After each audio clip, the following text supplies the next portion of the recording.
This GeekWire podcast is brought to you by BECU. Stay tuned to the break as Brian Westbrook interviews BECU's Stacy Black for today's Money Hack about strategies for financial planning when your income is irregular. For more money hacks, check out geekwire.com/BECU. We love to tell the story, the sort of the WKRP Office Space story of how we ended up not at Cairo anymore. Well, I think we realized we weren't getting paid anymore. Yeah. So I can't remember. I know that, but I can't remember the details. But all of a sudden, we weren't getting any more money from them, and we stopped working. Welcome to GeekWire. I'm GeekWire co-founder Todd Bishop. And I'm GeekWire co-founder John Cook. We are coming to you from Seattle, where we get to report each day on what's happening around us in business, technology, and innovation. What happens here matters everywhere, and every week on this show, we get to talk about some of the most interesting and important stories and trends in the news. In fact, John, we have been doing this show, not always under this name, but we have been doing this show for 15 years. That is sobering. It's crazy. February 2010 is when we started this show. And so I thought it might be fun to look back and then compare that to where we are today in a variety of ways, listen to a few clips, and get a sense for just how much the tech industry has evolved over that time frame. So that's what I wanted to do on this week's show. Can't wait. Happy 15th year anniversary. Let's tell the story of this podcast just a little bit. This podcast is older than GeekWire is. Do you remember how we started this show? Stop. Don't play. Don't do that. Do you remember how we started the show? I know it was in your basement. It was in my basement. I don't know why, though. I can tell you. Okay. So I believe we were at the Sundowner Bar, if I'm not mistaken, near your house. Was it called the Sundowner? I think it was at one time. It's called something else now. Yes, but yeah. Exactly. This was the place that had garbage bags over the windows, so it didn't allow any natural light in? Yes. Yeah, okay. Why we were in there, I don't know. I think it was convenient, and maybe one of your other favorite places wasn't open or something like that. We did not go there a lot, but there was a period of time where we went there a couple times. And we were chatting and impressed with the conversation that we were having. And I think one of us said, this should be a podcast. And podcasts back then in 2010 were still relatively new, yet just accepted enough that it might have struck us as something that was interesting. And so the history, for people who don't know it, John and I were reporters at the Seattle PI newspaper for many years. We left. We initially started a site called Tech Flash. We were employed by the Puget Sound Business Journal, American City Business Journals. And so we started the podcast there. So it was not originally called the GeekWire Podcast. And I say that as context because otherwise you're going to wonder what the heck we're talking about when I play you this clip. All right, so I guess this is our hello world moment here. We're down here in the basement of my house recording our first official Tech Flash podcast. Is that what we're going to call it? Yeah, Tech Flash HQ down here. Tech Flash HQ, yes. So that was the moment. Listen to that audio quality. Do you remember what we were recording those things No. on? No. They were like USB headsets with little mics in front of our mouths.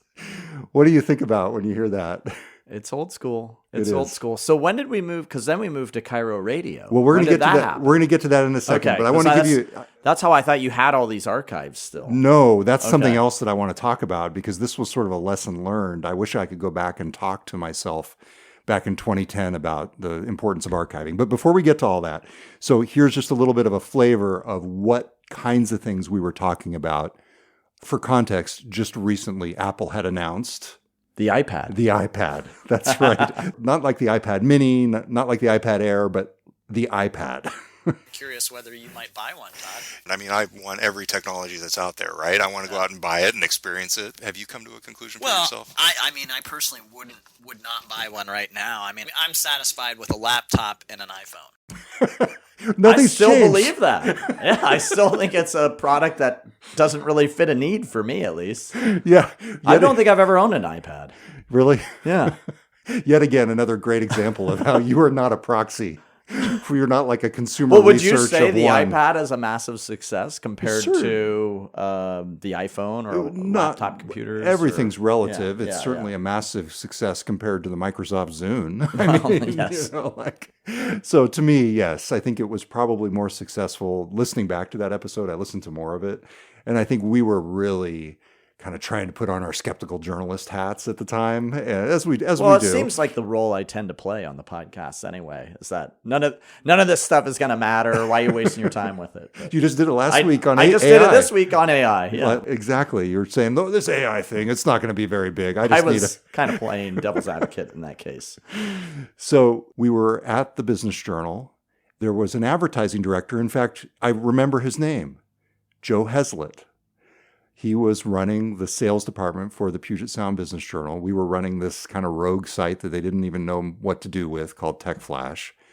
And he heard the show, and he had a history in radio sales. And so he had a connection at Cairo Radio, Cairo FM in Seattle.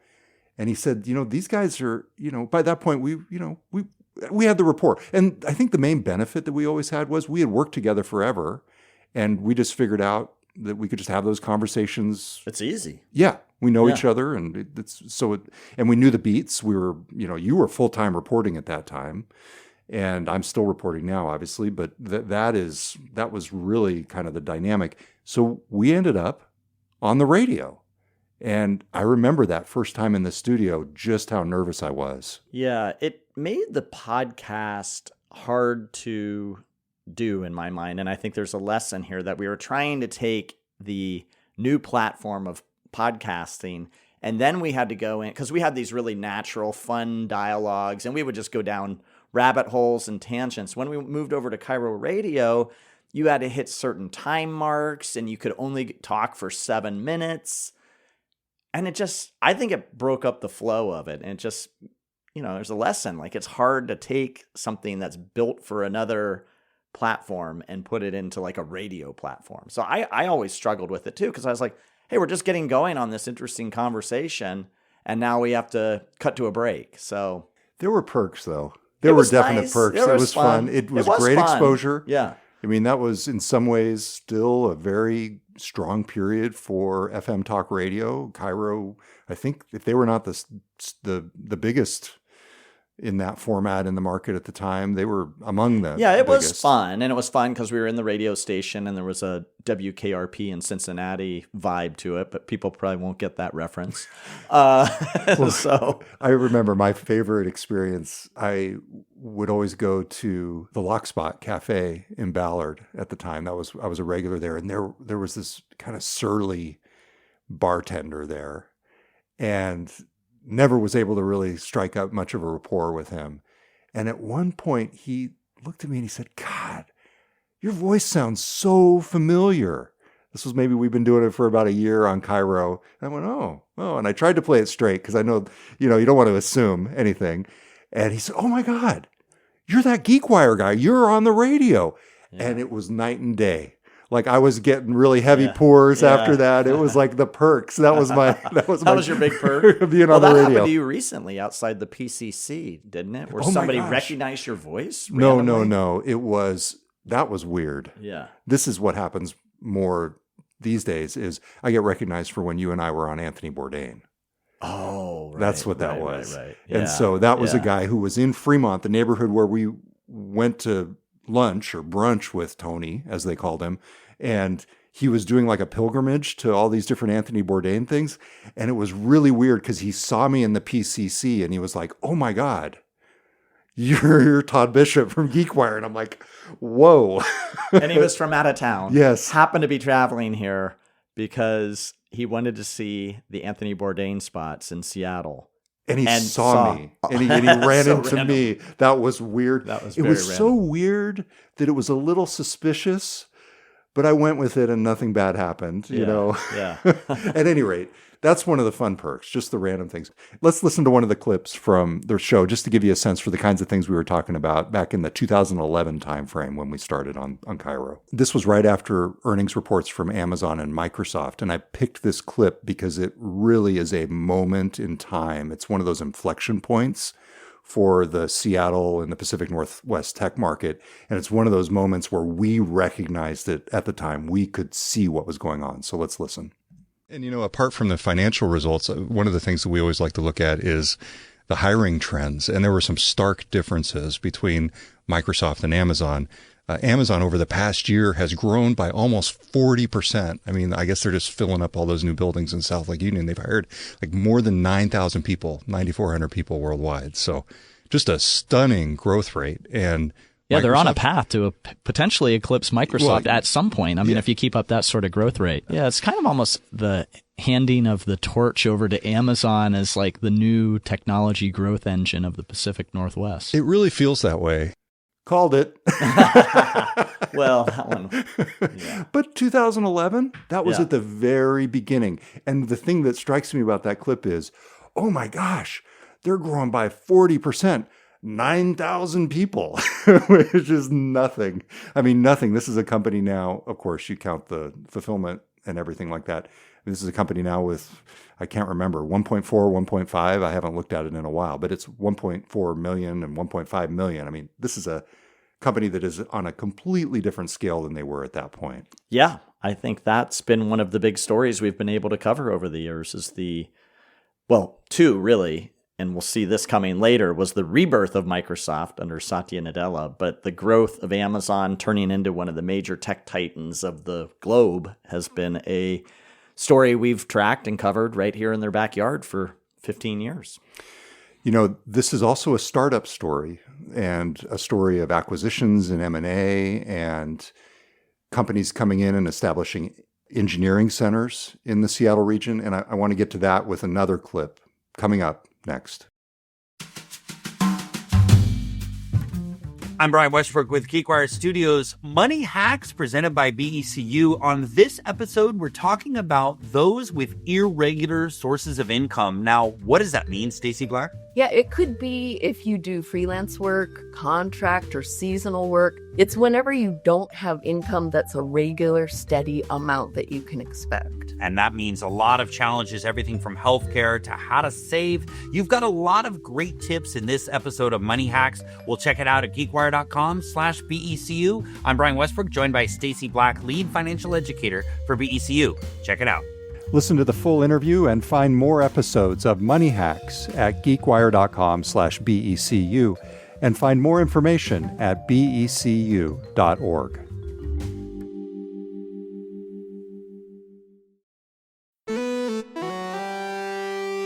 Welcome back. It's Todd Bishop with John Cook. We're doing a bit of a retrospective this week. It has been 15 years of this podcast. We're looking back to the very beginning when it was under a different name before GeekWire. And this was an era when we were recording this podcast in a radio studio every week. And it was kind of cool. One thing that I liked was we would always have guests in, and it was kind of neat to be able to sort of introduce folks from the tech community to this really cool radio studio. Yeah, and that was fun. People got a kick out of it. And seeing how the sausage was made. You know, one person I miss who I absolutely loved was the producer that we had initially at Cairo. Do you remember his name? Yeah, Aaron. Aaron Rose. I miss that guy. He was quite possibly the best person we could have had. Yeah, calming force. Yes, absolutely. Because we were nervous and he was such a pro. I think they knew what they were doing when they gave him to us to do the show. I doubt that. No. I really doubt that. Not there. I don't think it was that planned. Not there. No. But anyway, he always had it handled. And if we needed, well, he was also he was curious and interested in technology. Oh yeah, yeah. So he was a photographer. Do you remember? And he did like this really cool tilt shift photography and that was what he was into at the time.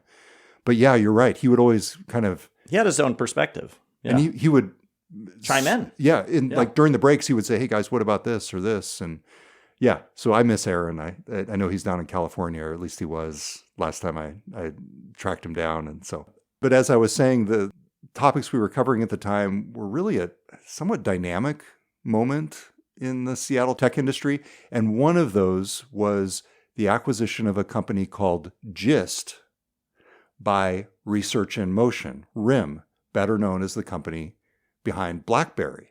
So let's listen to that clip. There's lots of stuff happening in here that I think is going to really take us back to that moment in time in Seattle tech. Once again, it's an example of another big technology company that will have a larger presence in the Seattle area based on this acquisition. I mean, we've seen that with Isilon getting acquired by EMC, and now here's this deal with RIM coming in, if they could potentially build that into a bigger base. And of course, it's part of a pattern of Silicon Valley companies coming up here either on their own to establish branch offices or by acquiring Seattle companies over the past year. And I should say, the report at the time, I believe, was that they raised $10 million over the course of their lifetime, and they exited for $40 million. 40 million. So that was the scale we were talking about. So here we are talking about that. Over the past year. I mean, would you consider it a successful exit by Gist? It's hard to know without pinning down that number. I mean, if that figure is accurate, then yeah, it would be. You always ask the entrepreneurs and the CEOs, was this a successful exit? And they always, oh yeah, of course it was successful. Yeah. So I always say, was this a positive financial outcome for you and your investors? And then they typically don't answer that. What does that bring back for you in terms of memories? Just a different time. I like my line of questioning there that I was already thinking about how to pry a little bit more to try to get the answer you want as a reporter.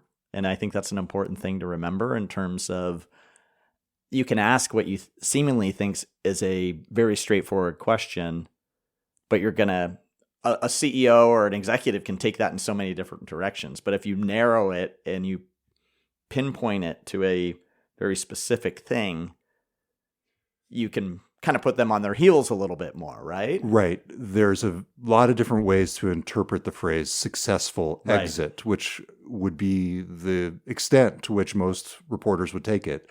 And I've actually learned this from you, John, over the years.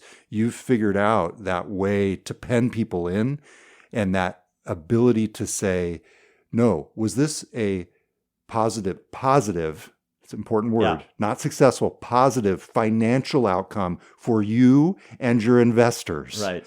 Because it could be for your investors, but not for you. Right. Yeah. So you could either answer that question or not, but it's very hard to talk around it without seeming evasive. So that's a really good point. And that is one of the things that we did a lot on the podcast in the early days was we talked about different reporting techniques.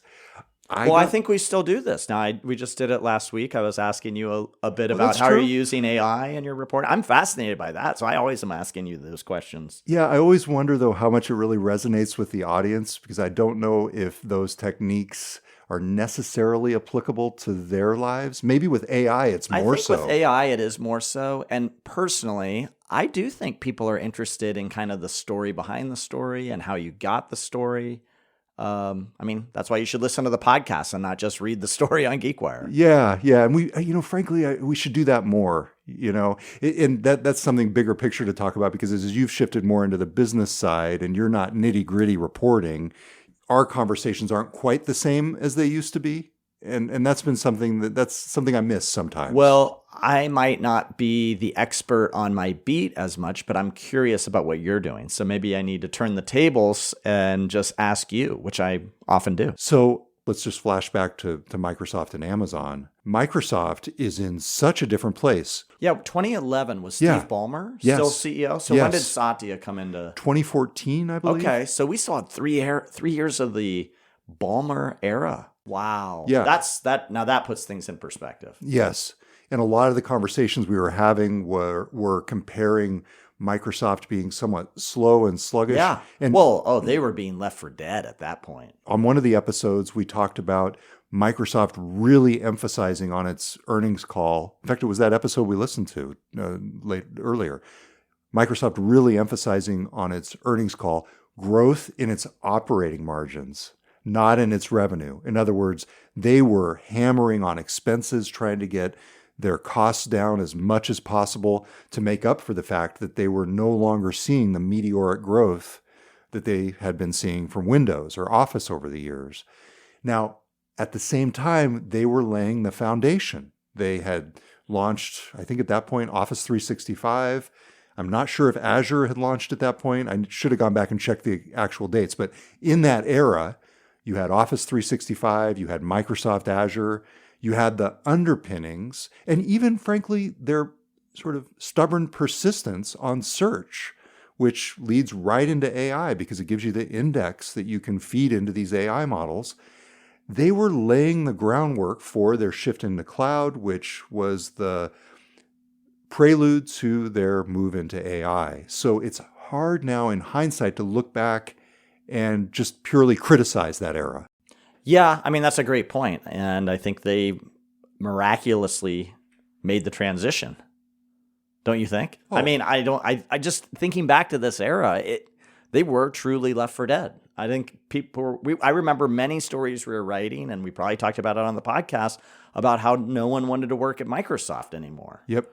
And they had a real problem with that, with retention and recruiting, and boy, did not see the rebirth coming at all. And I think it's extremely unusual when a company, I mean, Apple, of course, has done that, but boy, there are more companies that hit that point and never recover. Did you hear the way that Mark Zuckerberg introduced Satya Nadella at the recent one-on-one conversation they had?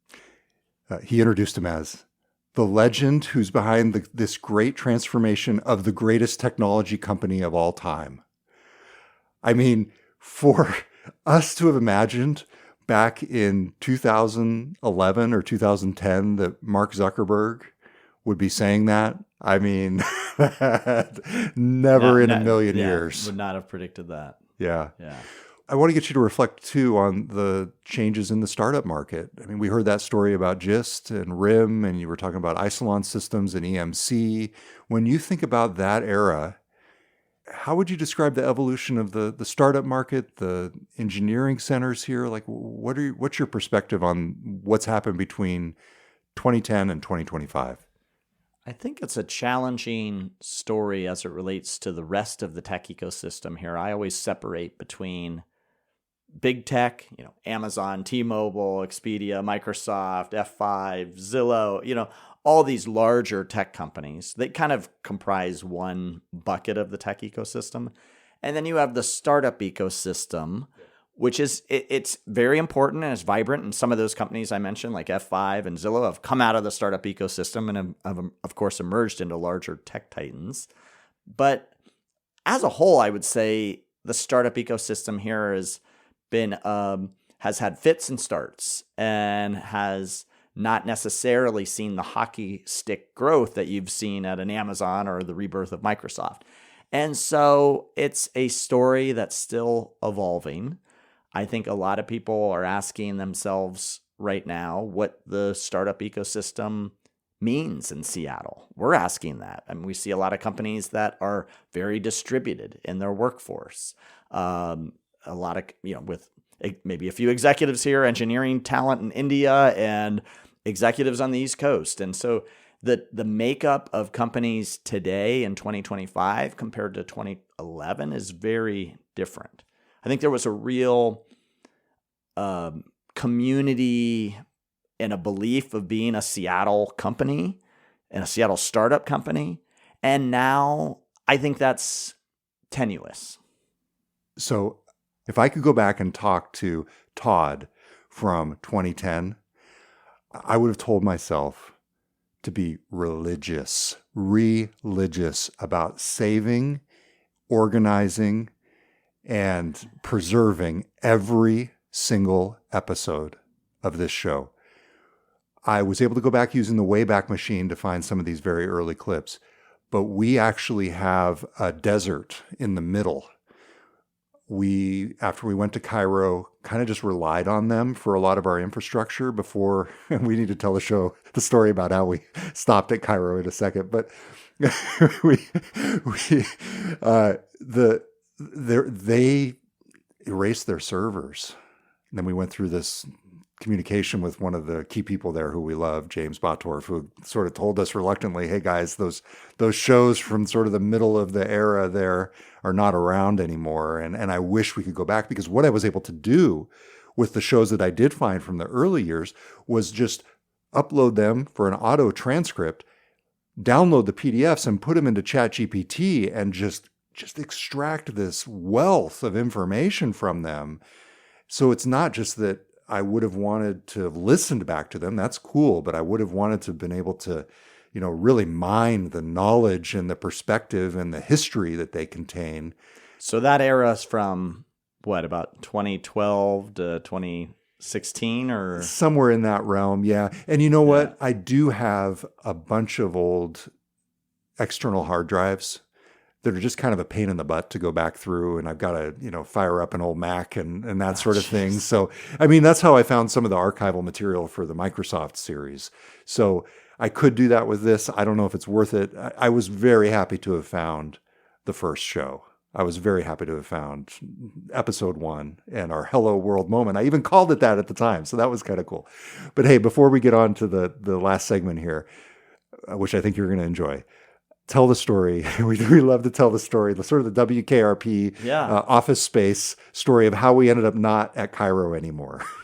Well, I think we realized we weren't getting paid anymore. Yeah. So I can't remember. I know that, but I can't remember the details. But all of a sudden, we weren't getting any more money from them, and we stopped working. So at one point, I mean, we were getting paid initially. It wasn't a huge amount. It was more in the realm of an honorarium, but it was nice. It probably covered our gas to get over there and that sort of thing. Maybe a little more. I don't actually remember how much it was. It was a talent fee in some ways, such as it was. Yeah, and we realized we weren't getting paid. And so we went to them and they were like, guys, really the way this works now is that people like you, us, would pay people like us, Cairo, to be on the air. And we were like, oh, well, no thank you. We love the folks over there. They were very nice to us. We made some good friends who we still get in touch with, but the economics had changed such that it just made a lot more sense for us to do it on our own. And you've been able to sell some great sponsorships into the show over the years. Holly Grambler, our chief sales and marketing officer, has been great. And we should make a pitch. If you're listening to this, like, the GeekWire podcast has a great audience. If you want to sponsor the show, just get in touch with John. Yeah, John at GeekWire.com. All right. Okay.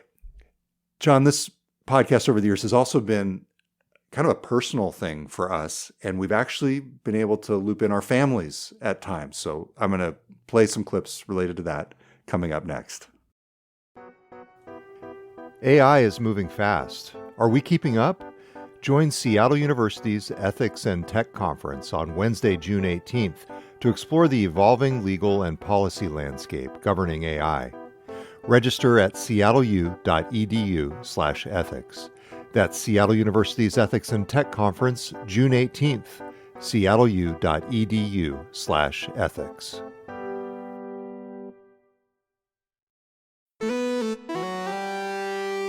Welcome back. It's Todd Bishop and John Cook. It's been 15 years of this podcast, and we're looking back on some of our favorite moments and using this moment as a chance to reflect on just how much the stuff we get to cover, the Seattle tech community, startups, Microsoft, Amazon, and everything in between, have evolved and changed over the years, and in some ways how they haven't. So it's really kind of cool to be able to take this long view with the project that we've done longer than any we've done before. All right.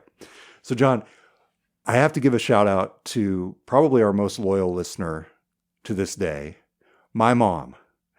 I get a text invariably still to this day on Saturday afternoons after the show comes out with a cogent, sometimes critical, usually encouraging, always very interested comment from my mom. And so, as my dad used to say, my mom is my biggest fan, and that extends to the podcast. And it's really cool. So my mom has also come up on the show as a topic in that realm. So I want to play a clip from back in the early days where that happened. And just as context, you had been asked this week on this show to cover something related to adult entertainment. Oh no! It always seems to center around this. It does.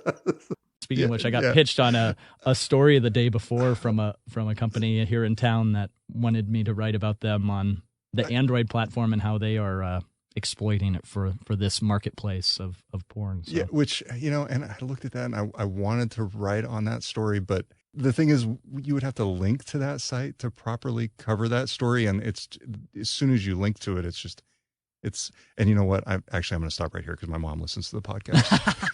I'm serious. She listens every week. Okay. My mom's going to this is going to be the topic of our Sunday afternoon conversation. Oh boy. Well, Yeah. I don't want to get you in Moving any on. more All right. trouble. IE9. All right. And your parents were on the show a couple times. My mom was on the show at least once. Your parents were on the show a couple times. Your mom and Adam Tratt, the entrepreneur, had this great rapport to the point where we've kind of suggested that maybe they should have their own podcast. Do you remember this? Yeah. You remember this? But I found another clip that I appreciated because not only did it give a sense for just how far we've come in terms of technology, but it was also good from the perspective of your retelling of what happened when you introduced this new technology to your mom. All right. So in other news, Google actually had an interesting announcement this week of its own. It made it possible to actually call real phone lines from inside Gmail. That's right. You actually use this quite a bit. Yeah, I gave it a trial with calling my folks back in Ohio. Actually, was it was my second call after I tested it out with you to make sure it was working. My mom said, I told her, I'm calling you from within Gmail. And she's like, oh my gosh, I got to get on Gmail. I didn't include that in the story because I thought it was too promotional for the story. But in the same conversation, she was telling me how she couldn't use the camera on her cell phone. And, she's got this high-end cell phone and can't even use it. And I'm like, you're not going to get on Gmail and start making phone calls from within Gmail.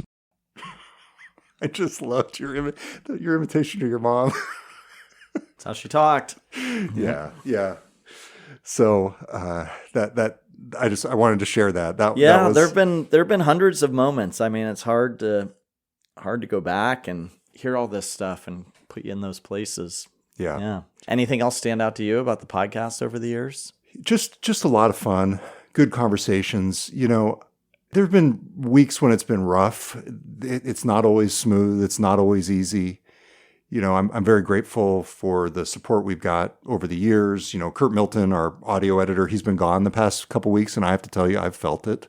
I've been editing the show, and it can be some heavy lifting, and so it's nice to have the support of a good team. For me, it's been a great way to do two things: think more deeply about the things we cover, because you're kind of forced to, because you really have to, if you're going to be delivering value on this show, you want to make sure that you're thinking and analyzing things even further than you might in a story. And two, the people we've gotten to meet, both virtually and in person, and talk to and have really deep conversations with. I mean, that's 15 years of conversations that I would not have had otherwise. And I didn't pull any of the guest clips from the shows past. I think it would have just made for, a 3-hour show at that point. But it's been some amazing conversations over the years. Anything stand out to you? Yeah, I would just echo that. For me, it's kind of the same vibe that we had when we started in your basement. That's the way I've always looked at it. It's a great way to catch up towards the end of the week, share some insights, have a few laughs, and enjoy talking with you. Well, thanks for doing this. Thanks for going down memory lane. And here's to the next 15. Who knows? Maybe we'll make it that far. With our AI voices. Exactly. Stay tuned. Thanks to everybody out there who's listening. And let me say this. If you've been listening since the beginning, and I actually know there might be a few of you out there who have, hey, just shoot us an email and let us know. And we'll... Favorite moment. Yeah, favorite moment, or even just like... Or just to say hi. Yeah, just to say hi. Send that one to me. If you want to advertise or sponsor, send it to john@geekwire.com. If you've been listening since the beginning, shoot me an email at todd@geekwire.com just to let me know, and we'll give you a shout out on an upcoming episode. Thank you for listening, everybody. Until next time, I'm Todd Bishop. And I'm John Cook. We'll be back next week with a new episode of the GeekWire Podcast.